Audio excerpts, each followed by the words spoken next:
लग्न झाल्यानंतर त्यांचे प्रेमसंबंध सुरू होते। ते घरात माहिती झाल्यानं तिने प्रेमसंबंध पूर्णपणे बंद केले। तरीही तिचा प्रियकर प्रेमसंबंध कायम ठेवण्यासाठी तिच्यावर दबाव आणू लागला। हा दबाव असह्य झाल्यानं विवाहितेनं गळफास घेऊन आत्महत्या केली आहे। या प्रकरणी विवाहितेच्या धीरानं खडकी पोलीस ठाण्यात फिर्याद दिली आहे। त्यानुसार पोलिसांनी मारुती पाटील याच्या विरुद्ध गुन्हा दाखल केला आहे। ही घटना रेंज हिल्स मध्ये 1 सप्टेंबर रोजी घडली आहे। याबाबत पोलिसांनी दिलेल्या माहितीनुसार फिर्यादी यांची वहिनी हिचे आरोपी मारुती पाटील याच्यासोबत प्रेमसंबंध होते।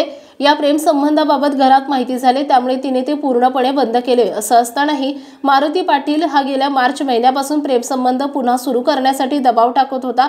फिर्यादीच्या वहिनीला कॉल आणि मेसेज करून धमकावत होता। त्याच्या त्रासाला कंटाळून फिर्यादीच्या वहिनीने 1 सप्टेंबर रोजी सायंकाळी घरात कोणी नसताना गळफास घेऊन आत्महत्या केली आहे। पोलीस उपनिरीक्षक रेखा दिघे तपास करतायत।